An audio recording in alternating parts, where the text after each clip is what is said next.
All right, Victoria. Currently, what do you think are the biggest problems with the perception of the NUS?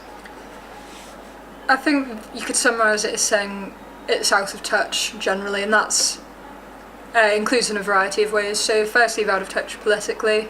They truly believe that all students A, vote Labour, and B, take a Corbynite view of Labour, which, whilst I'm sure many students do, you can't accurately summarise the entire student population in that way. When they say things like no student has ever voted Tory, I mean, it diminishes their credibility somewhat. Also, they have a general preference to focus on national and international politics rather than student politics. So, for instance, much of the NUS's last national conference focused around, again, party politics and international politics, such as the crisis in the Middle East.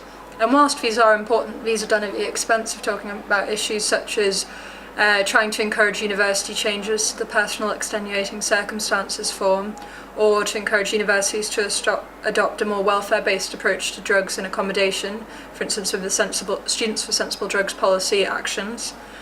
And it basically just results in a group of people who are ultimately trying to lift their own political careers off the ground rather than actually trying to do any work for the benefit of the students.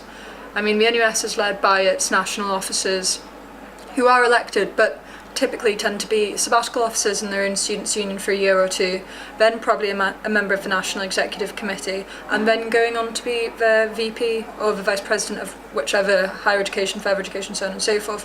So by that time you're looking at someone who's probably not been in education for about 5 or 6 years, which I just don't see how they can be in touch. I've only been out of education for, I think, 8 months, and I would unquestionably say I'm already increasingly out of touch.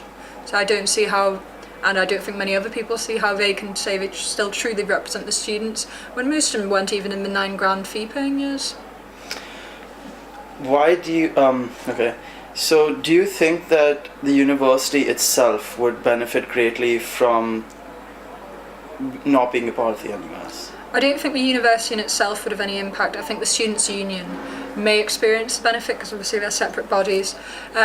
We pay about £52,000 in affiliation fees a year, give or take, plus we'll probably give them about £5,000 in expenses or lose it in some way.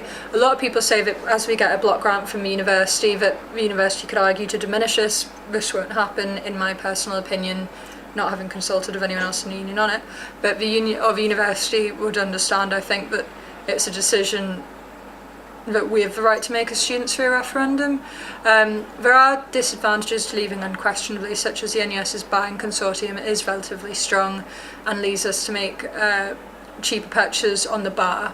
As well, the NUS extra card free commissions, we get about £18,500 a year, and that has to be a factor because that money is reinvested into the student democratic experience. However, I wouldn't say that the amount of money we save from them either equals the affiliation fee or is such that we can't manage without it. There are benefits and cons, but ultimately is it worth staying in an organisation that's so heinously undemocratic and unrepresentative just to save a couple of grand perhaps overall on beer? Probably not. So if you were given the opportunity to try and maybe reform some part of the NUS, how would you go about reforming it in terms of, would you make larger changes to its functioning, its relationship with different universities, maybe its relationship as a maybe its role as a representative body of universities across Britain? I think there are several